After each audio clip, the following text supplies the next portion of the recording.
Hello, I'm Dr. John Cruz, and today I'm going to be talking very briefly. So this is mostly a question and answer session. The jumping off point for our talk today, our discussion day, is going to be the video I released a few days ago, which was titled Attention Deficit World. So I'm going to summarize that in 2-3 minutes and then launch into questions either about that topic or any other topic.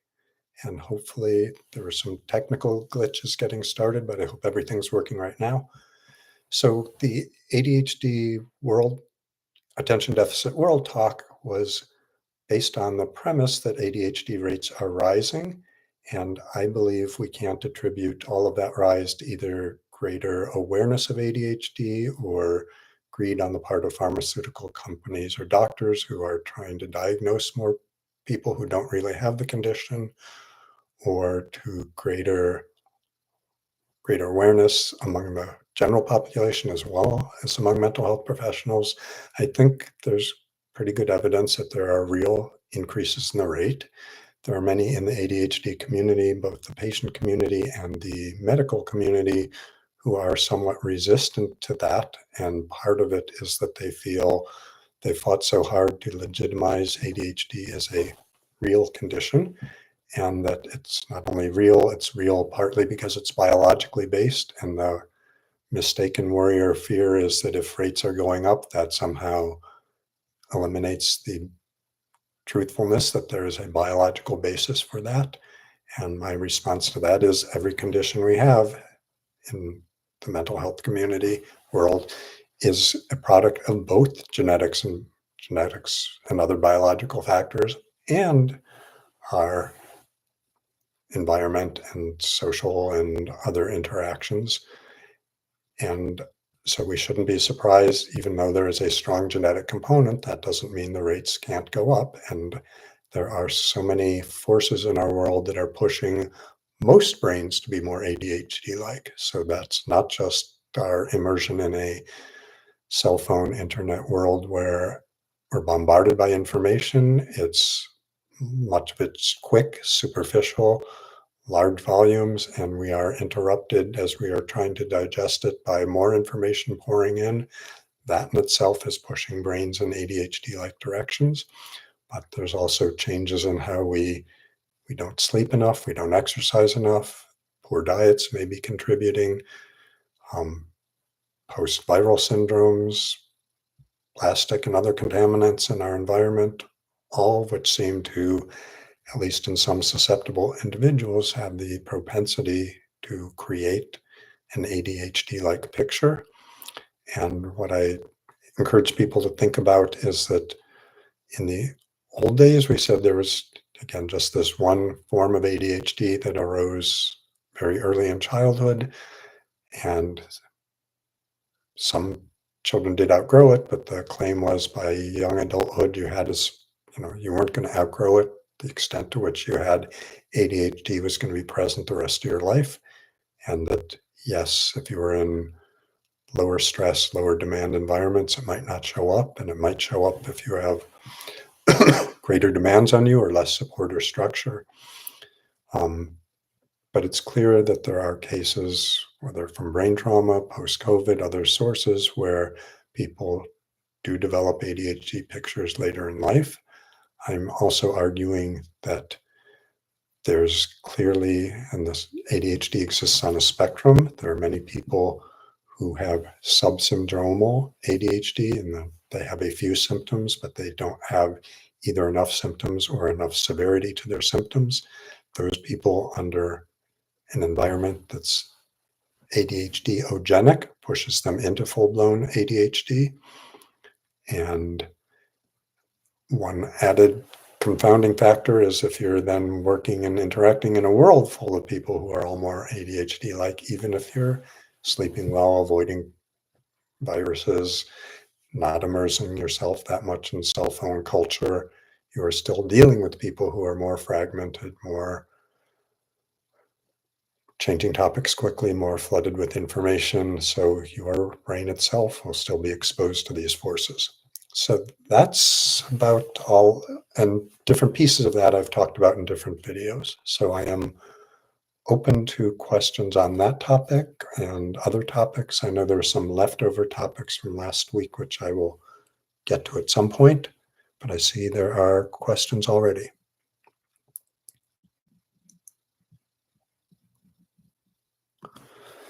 So hi Dennis, asks, is it true that the talk therapy that psychiatrists are trained in is a psychodynamic form, whereas psychologists focus on cognitive behavioral therapy? So that's a pretty sweeping generalization. So this striking thing is that the content of what particularly psychologists are taught or psychiatrists are taught, at least in the United States, there's general blocks of information, but there's a lot of variability, particularly again among psychology programs, program to program, in terms of what they teach or what they emphasize or how many hours of exposure. I can say that 30 years ago plus, when I was in training, that the psychiatric training was both medication. And so the other thing is that increasingly, because insurance companies are unwilling to pay psychiatrists to do much therapy, there is a de-emphasis on psychotherapy training in psychiatry programs as a result. But I'd say yes, the training we did have in psychotherapy many years ago, I'd say there was both exposure to cognitive behavioral therapy and psychodynamic, but there was probably more time spent on the psychodynamic form. The residency training program I trained at was one of the last to be run by a Freudian-based psychotherapist. And a few years before I started, it was department chairmanship was taken over by a biological psychiatrist who wasn't even studying the brain. He was studying slime molds, and cell-cell to communication in slime molds clearly has important information in terms of cell-cell communication, some important connections to the brain and how neurons work, but it went from one extreme to the other. So I'd say there's a general, I'd say, kernel of truth to Dennis's comment or observation, but it's, again, lots of variability program to program and actually within programs. So, the residents who were on a psychotherapy track had more psychotherapy training and practice and hours than those who were on more medication-oriented approaches.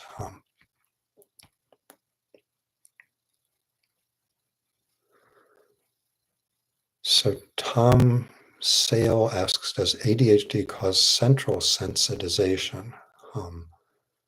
And I guess I need more to the question, and I'd say central sensitization to what? So I would say sensitization is a general term, just meaning you've become more sensitive, but usually it's in the context of sensitized to a specific stimuli or type of stimuli or chemical or other. So Tom is specifying such as migraine or such. So I would say rather than labeling it sensitization, we know having any mental health condition, you are more likely to have another mental health condition. So having ADHD, you are more prone to having depression or fitting a diagnosis for depression, for anxiety, for bipolar disorder, but also for a host of physical symptoms, including migraine, including autoimmune problems. So how much of that is, again, most of it I wouldn't call sensitization as much as probably common factors, both genetically and environmentally, may be producing some of these symptoms. There may be specific brain changes that are under genetic or other biological factors that make people more vulnerable to certain neurologic conditions. But a lot of the associations we haven't identified. What are the causal factors, I guess? So Mr. AKA asks, is there some sort of evolutionary psychology view of ADHD as a phenotype? So there are a couple different evolutionary views. One is, and I'm blanking on the person who's been promoting it for 20, 30. I mean, one is, I'll back off. I would say psychological views or theories are by their very nature untestable. Unless we develop a time machine, we can't go back in time and see what was really going on at a behavioral level.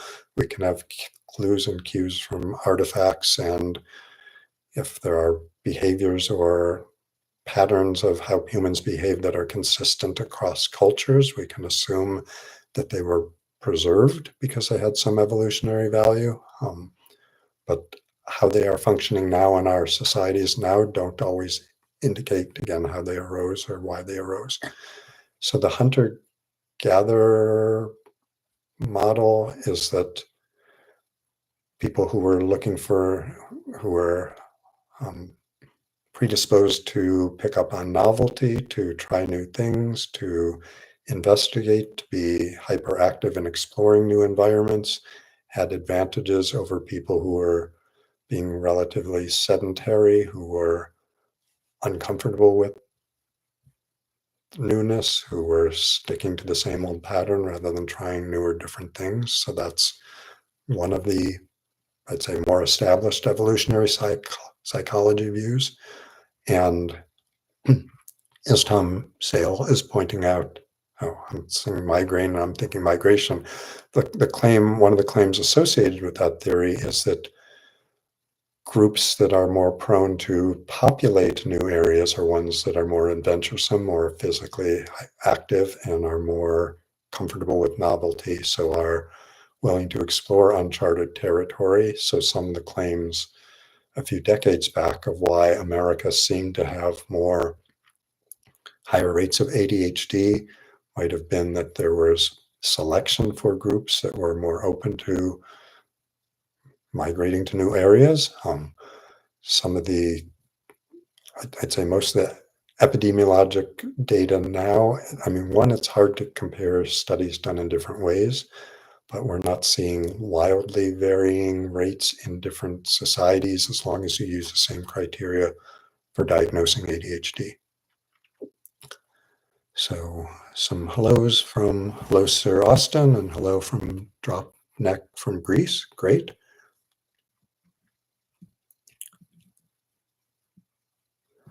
So Dropneck asks, can someone learn to pay attention to something that doesn't interest them without, or part of the question's blocked by, can't scroll up around it.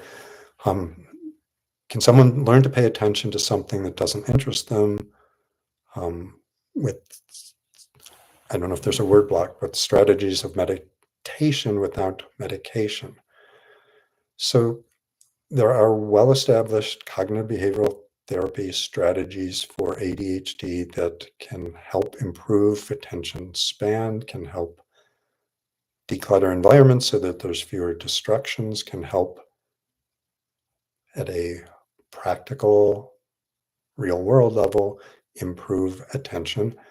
I would back up and say that some part of the work that I often do with people, so there's a informal saying in ADHD that people with ADHD are importance driven. So even if paying taxes or moving your car so it doesn't get a parking ticket is boring, people will take care of it, even though it's not particularly fun. Whereas people with ADHD are interest driven. So even if they know it's important to take care of these other things, if there's an interesting cat video, if there's the finals of some sports team playoff, if there's exciting breaking political developments on the video channel, they'll be watching that rather than taking care of what's important in their life. So part of my work often with people with ADHD and helping is to, how can we make what is important of interest to you? How can we make it interesting? How can we make it compelling? How can we make it something you want to do? Because wants are easier to fulfill than things you should or need to do. So I don't think all of it has to be focused on just making strategies for grinding out what's important, but some of it is converting what's important to what's interesting. So I'd say yes, the strategies, and again, I think the best developed ones are offshoots of cognitive behavioral therapy, that some of them have looked at, measurably attention spans can increase. So someone can spend more time on track on a work project that on the surface level didn't interest them. The other thing along those lines, and it's part of what Ed Hallowell, the author of Driven to Distraction, one of the first really popular ADHD books, he used to end each lecture, he may still do that, by saying that for people with ADHD, what's particularly important is finding a partner that fits them and finding a job that fits them. Now, ideally, each of us would have maybe at least one partner and at least one job that fits them well. But we know, again, that for ADHD, that's even more important than it is for the general population, because they are likely to get either bored or feeling overconstrained or without enough guidance, without enough structure. If it's not a good match, if it's not interesting enough, they're going to get off track. So yes, someone can learn to pay attention. So I'm seeing a pause in questions coming through, and there were two questions last week. I'm not even recalling, unfortunately, who asked them, that I said I would get back to. One was a question about DMAE and ADHD, and DMAE, which is dimethylethanolamine, was actually used for ADHD-like symptoms in the US. It was actually pulled from the market in 1983, supposedly because there was not enough evidence backing up its efficacy. There are animal research studies done with it, suggesting that it can help animals with attention and I believe it's short-term memory issues. It's an interesting molecule. It's actually used in curing plastics, which doesn't sound particularly like something I would want to be adding to my body, but in small doses, maybe it's not going to cure the plastics that are already in our bodies. The dimethylethanolamine is a precursor of choline, which is a precursor of acetylcholine. And the acetylcholine neurons are the neurons that are first to degenerate in Alzheimer's disease. So maintaining acetylcholine is important for maintaining memory systems and probably attention systems and many systems in the brain. So I don't know if after it was pulled off the market as a prescription drug in, I think, 83, it is available as a supplement, so people can and do buy it themselves. There is information on Reddit about it, but I didn't, in my very quick survey, find any rigorous modern human studies, again, on it. If there's enough interest, I can see if there's enough to put together a presentation on that.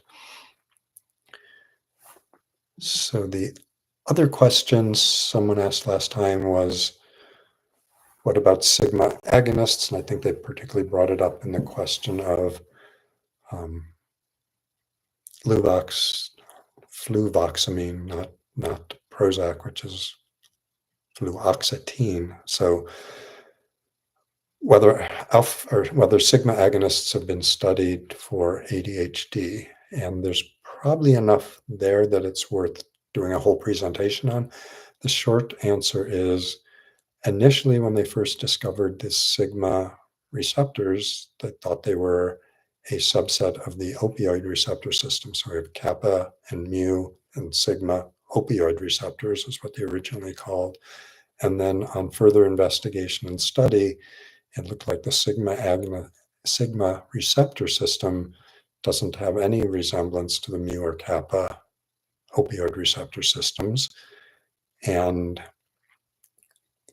subsequently, they discovered lots of different drugs, including cocaine, morphine, Luvox, Lexapro, dihydroxyepindosterone, DHEA, a normally circulating male hormone, dextromethorphan, that's the ingredient in Auvelity, the fast-acting antidepressant. Methamphetamine, I didn't, on a quick survey, find out whether amphetamine or Ritalin activate sigma receptors, and there are sigma 1s and 2s. Part of the difficulty in studying sigma agents that are active at the sigma 1 receptor is that there is close structural similarity or physical resemblance between the kappa opioid receptor and also the NMDA glutamate receptor. So many molecules, drugs that bind to the sigma receptors are also acting on one or both of those other systems, making it at least challenging to sort out whether it's a sigma action or the action on the other neurochemical system that's important. So I will probably check into it, but it seems that there may be enough research on it, and it's an interesting enough topic to save for a complete session. I'm not seeing any more questions coming in. Any thoughts and I hope it's not a technical difficulty and that things just aren't displaying. Anyone out there who listened or watched my talk on ADHD World or any comments about that?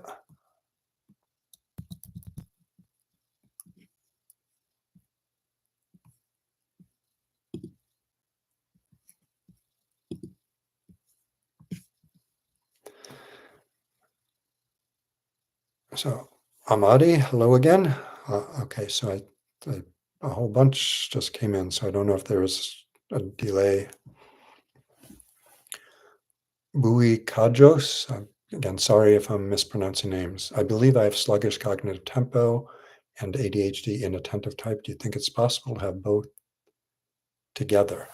So my talk, and I'm trying to look at my schedule. So I've recorded it, and the week of September 7th and September 10th, so the 10th, I'll be doing question and answers about sluggish cognitive tempo, which is now called cognitive disengagement syndrome. So the simple answer is not only can you have the two together, it's extremely likely if you have something like a third of people with sluggish cognitive tempo do seem to meet criteria for inattentive ADHD, and probably close to the third of those with inattentive ADHD may also fit sluggish cognitive tempo. So yes, you can certainly have them together.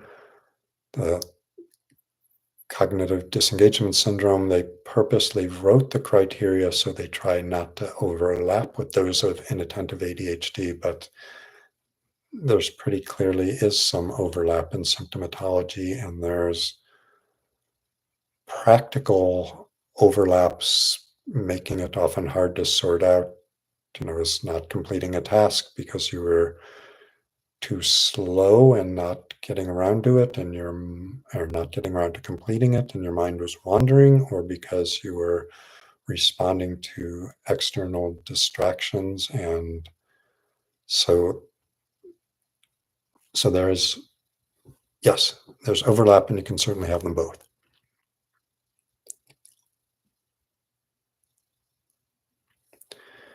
So CP asks about severe ADHD combined with age, what type of therapy to try after CBT and a little schema therapy.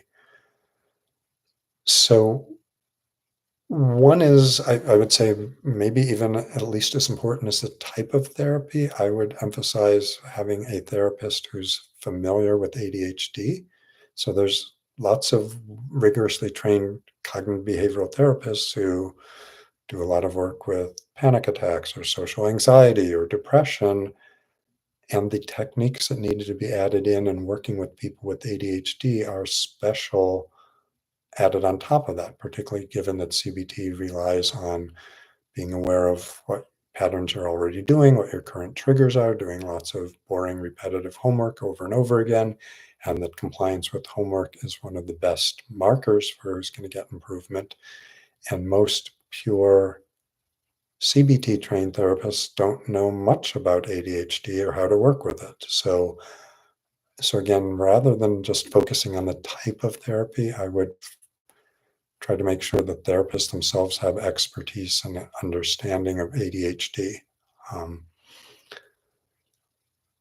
So beyond CBT and schema therapy, I'm not sure what I would recommend specifically. I'll just leave it at that. So RS asks if it's okay if Strattera, which is atomoxetine, a norepinephrine reuptake inhibitor, and Intuniv, which is a brand name for slow-release guanfacine, which is an alpha-2 agonist. Is it okay to take them together? And although Intuniv, each of these was approved for treating ADHD alone in of themselves, we know that many people, maybe a majority of people who are taking guanfacine for their ADHD are taking it in conjunction with a stimulant or a non-stimulant other agent. So there's clearly case studies and reports of they can certainly be used safely together, and often people get more than or get synergistic effects because they may well be addressing different aspects or angles of ADHD.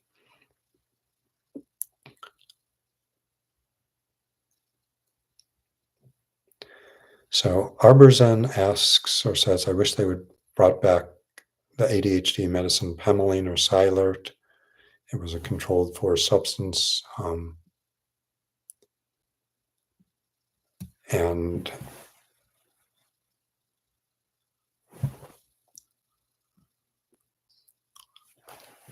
many said it was very selective to dopamine. I don't off the top of my head know if it's any more selective than any of our other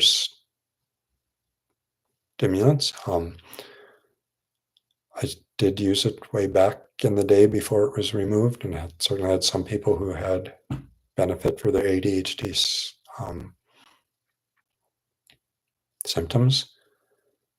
And I'm not remembering the details of why it was removed. So maybe that one is worth looking into later.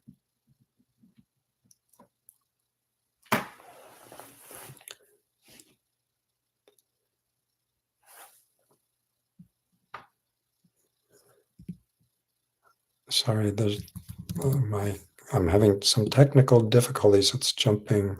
Okay, so Dennis asked, can stimulants be used for treating depressive daytime fatigue? So there is both, well done studies looking at stimulants can help with depression, and they can specifically help with daytime fatigue.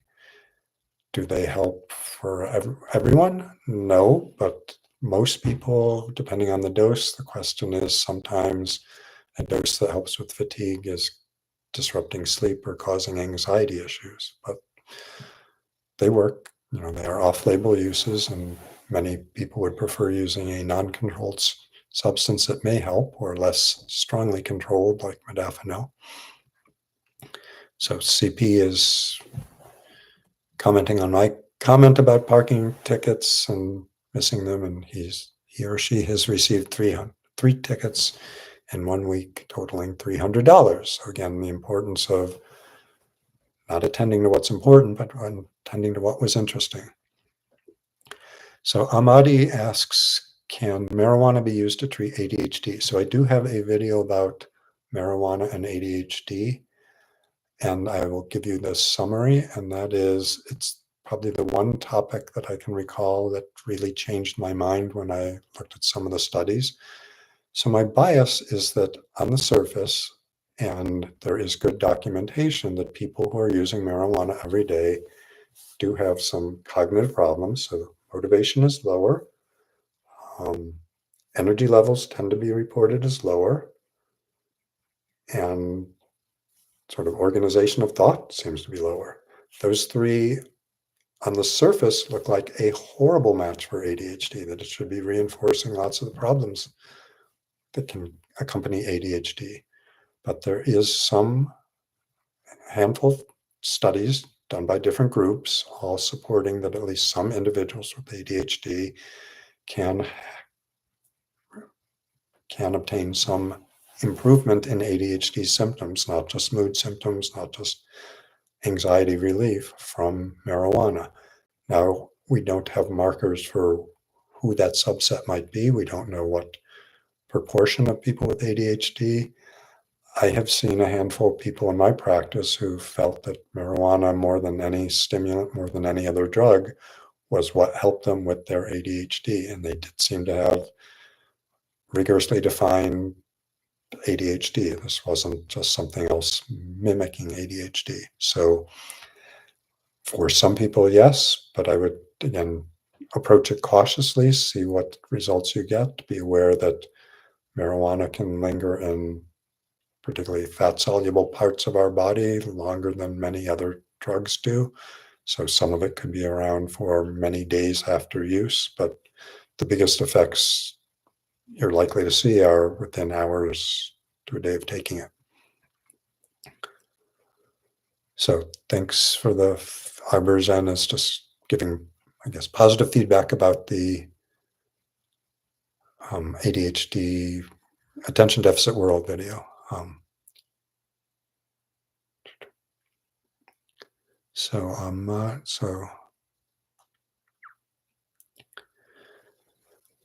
yeah, so Ahmadi's following up on the marijuana question. So he's saying that most of the cannabis smokers say it increases their concentration.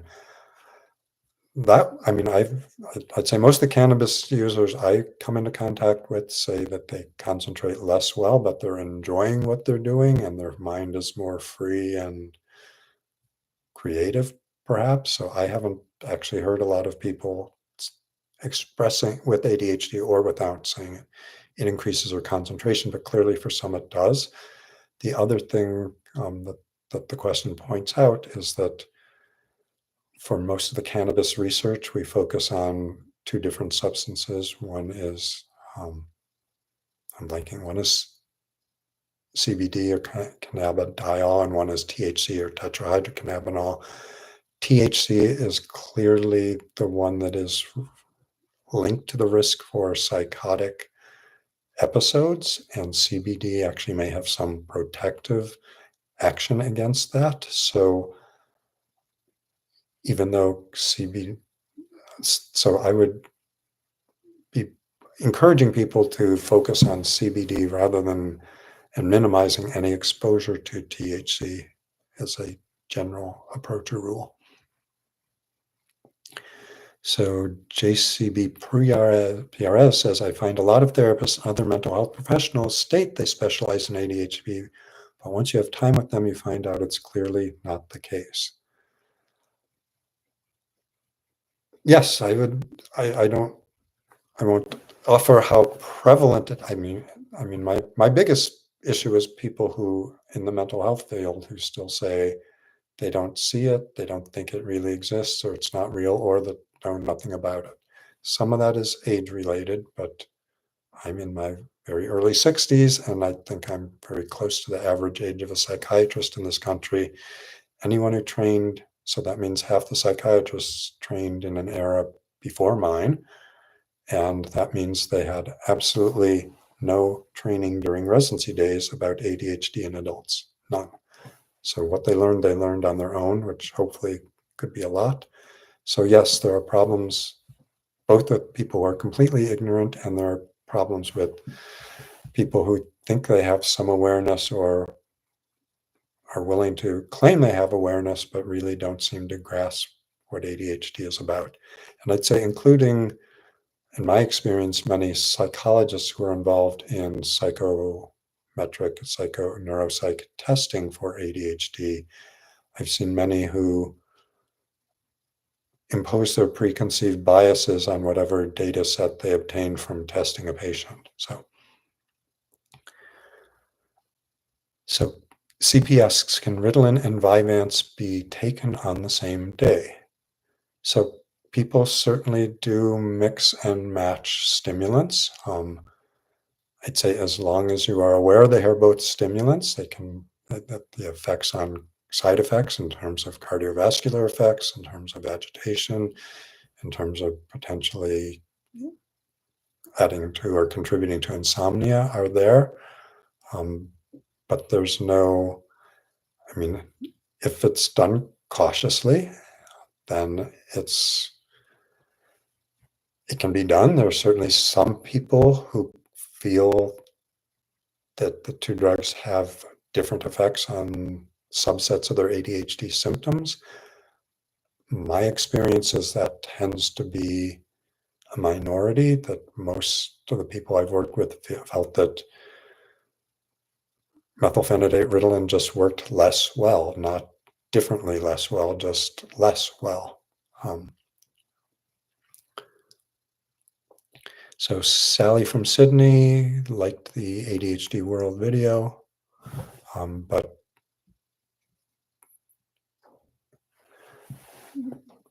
I didn't mention any intersection of ADHD and perimenopausal, menopausal symptoms, big drop in estrogen. Hopes I will do a talk on that. I have talked about testosterone and ADHD.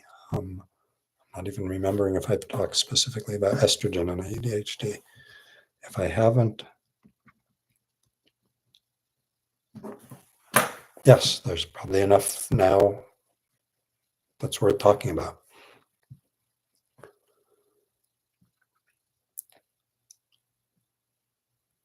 So Arborzen is addressing SR and ties into the explosion of female diagnoses of ADHD.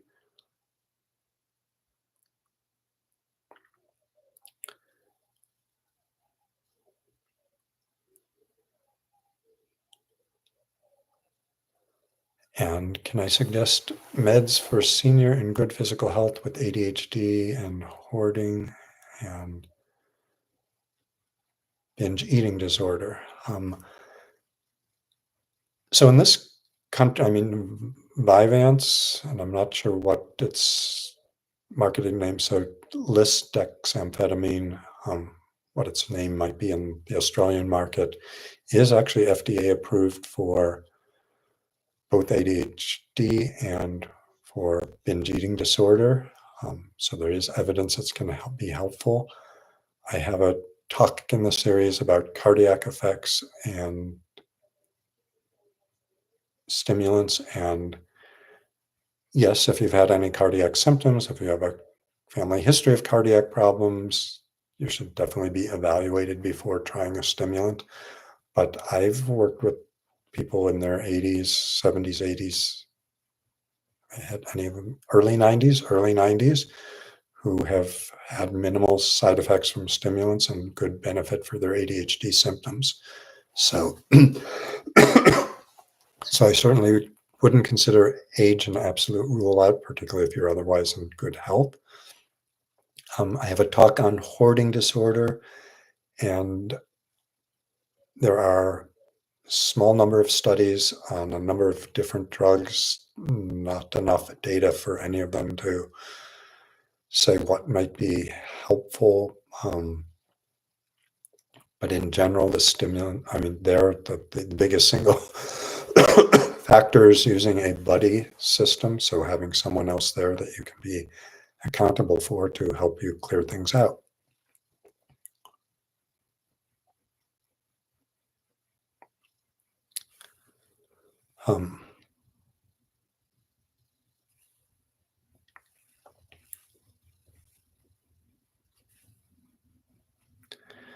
So Arborzen has a, I guess, practice of medicine or medical health. What do you think of mid-levels encroaching on MDs and psychiatrist territory?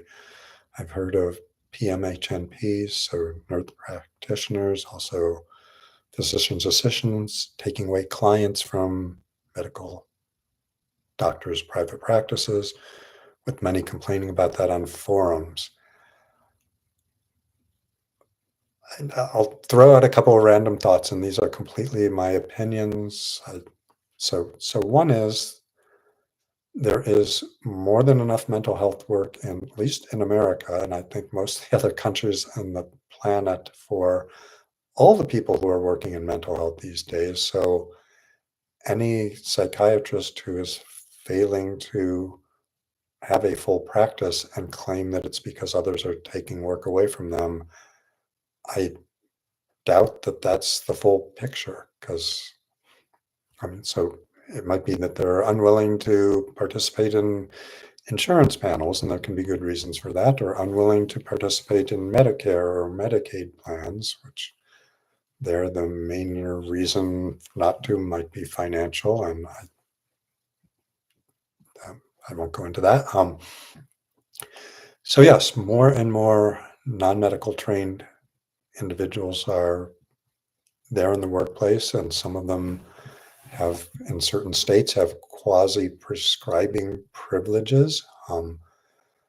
The other big thing I would experience, or would, my philosophy or view on things, is that at most there's just a general correlation between quality of care and someone's degree or training. So on average, do I think psychiatrists are brighter and have more rigorous training than a psychologist who has generally maybe more intelligent as based on schools and formal testing than the average MFT?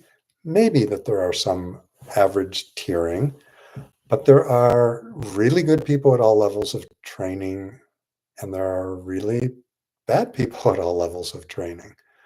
Um, so credentials are one thing, but the individual is probably at least as important.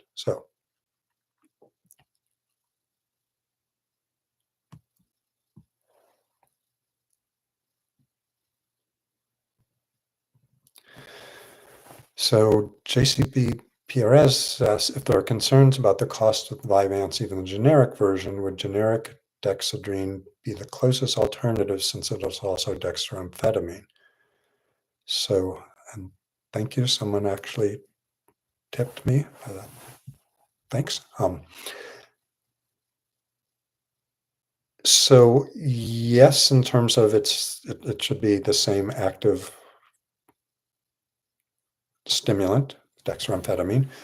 One of the big values of Vyvanse is that even though when they designed it, they were designing the slow release mechanism, the lysine being snipped off from the dextroamphetamine, as primarily to discourage abuse, snorting, injecting, getting a high other ways. They sort of, in many levels, and not for absolutely everyone, design sort of a perfect slow release mechanism so that the slow release mechanism isn't dependent on how quickly it's being absorbed. It's the rate limiting step is how quickly the enzymes in your red blood cells are cutting off the lysine. So even slow release forms of dextroamphetamine are likely to have a more abrupt onset and or offset, and or be more inconsistent person to person and day to day than Vyvanse tends to be.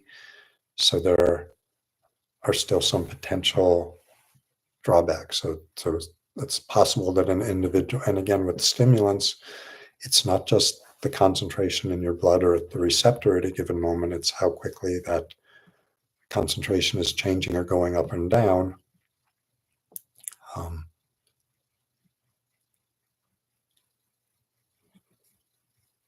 So that's what I would say. Oh, and the other thing, I left out the little piece of self-promotion.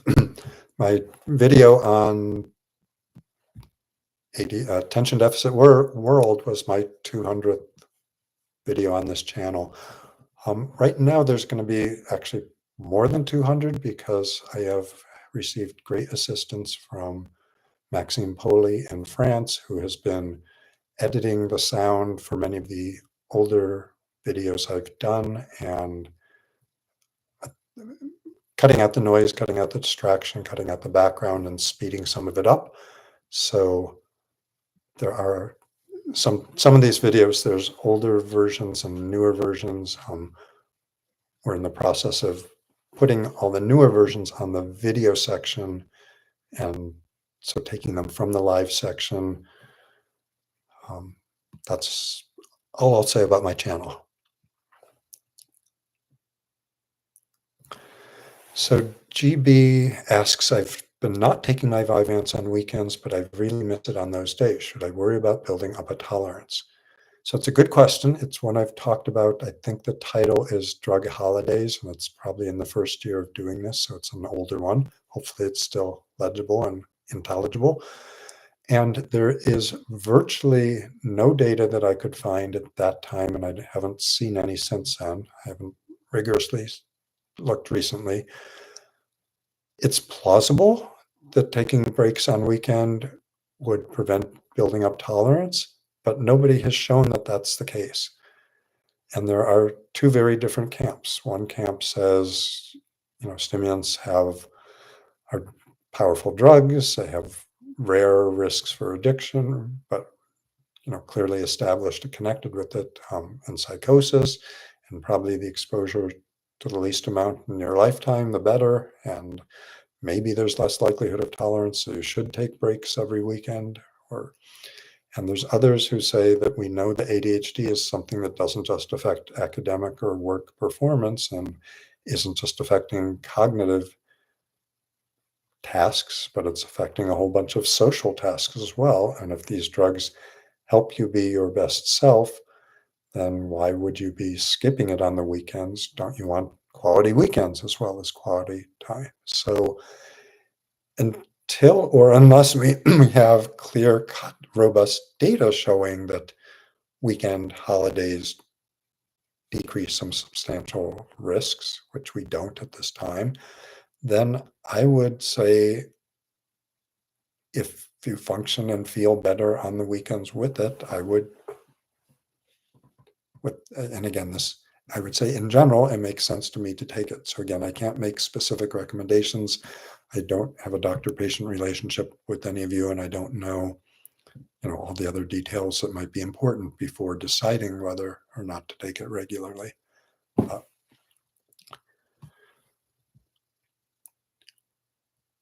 So YouTube playlist asks, can we have a talk on stimulants and their impact on exercise and building up endurance? I found that working out on Amphexxa allowed me to really push myself, but when without meds, he or she really struggles. So I do have there is one video on exercise and ADHD. It doesn't specifically focus on how, again, it's more on exercise and ADHD rather than stimulants and exercise and ADHD. When I was looking, I am not sure that there's that many well-conducted studies. There's a little, and part of why stimulants are banned from professional competitive athletics is that they do appear to give some advantages in terms of motivation and effort or performance.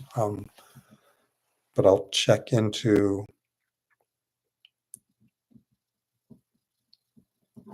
whether there's actually enough additional information to be talking about that.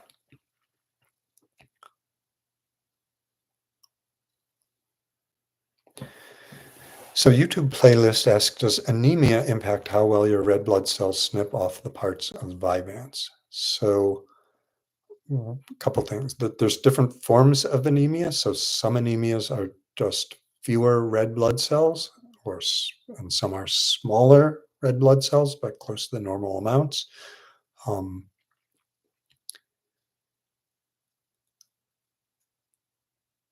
Even if as long as you're alive and functioning, the number of blood cells or the amount of blood cell surface area and the amount of enzymes is probably in a moderately narrow range. So I think you would need to be pretty anemic and suffering more significant problems because of that before you would notice much effect from your blood cell count, but I don't know that that's been rigorously studied.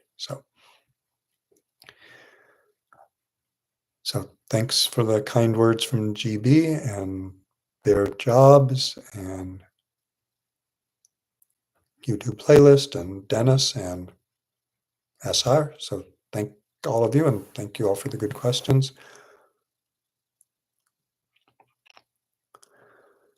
So GB, and I'm not remembering which question I answered. I think it was, but one of the things. So he's mentioning he's actually being prescribed the Vyvanse and not taking it weekends. He's going to talk with the primary care doctor. So that's when I was talking about mid-level doctors. One important reminder is that, at least in the United States, with antidepressants, 3/4 of people on antidepressants are getting them from a general practitioner, not from a psychiatrist. When I last looked at data for ADHD treatment, I think it's closer to 50% are getting treated by psychiatrists, but lots of people, and in children, it's often pediatricians rather than child psychiatrists. So lots of individuals are even being treated by medical professionals who may have much less time to ask appropriate questions and much less training to know what to look for, what to ask, what to follow up on. So even though they are full medical doctors, some of them do a good job with mental health issues, and some of them would clearly prefer to have them turfed out to other people, but try to do the best they can.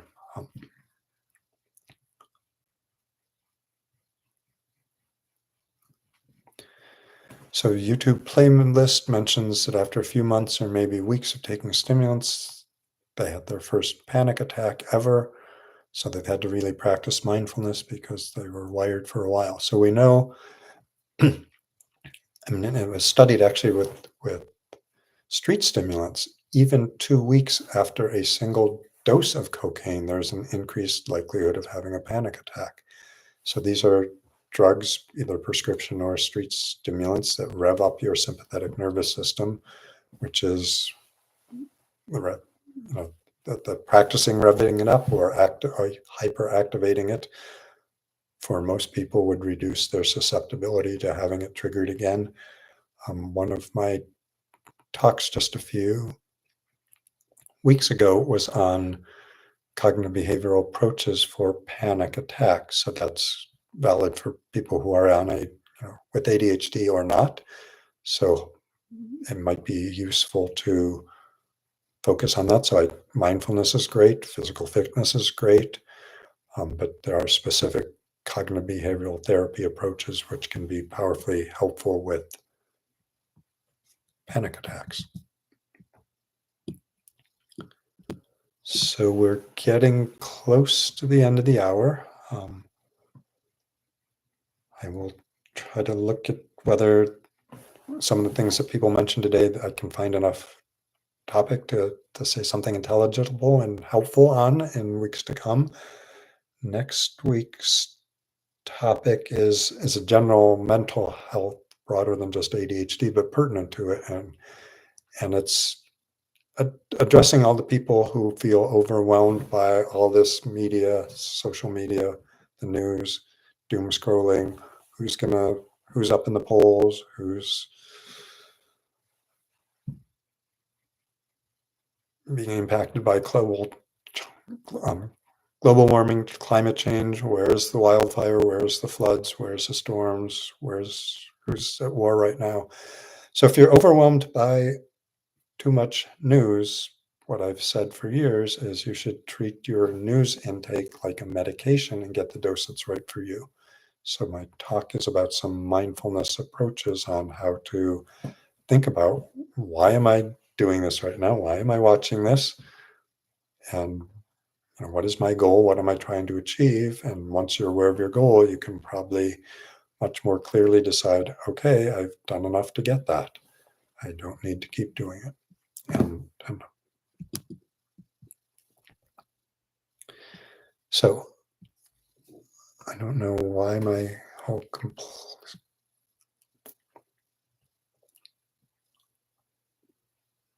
hmm. So GB is suggesting a whole talk on primary care versus psychiatry.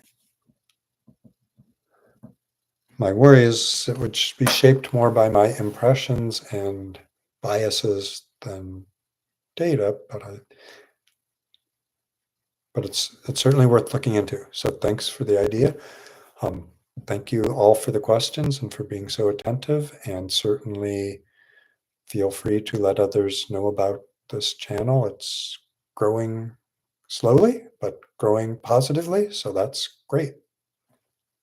And stay healthy, stay happy, and I will be back. So there will be a updated video released on Thursday. There will be a new video on getting the right dose of media on Saturday. And then next Tuesday, I'll be back for open question and answer. Thanks.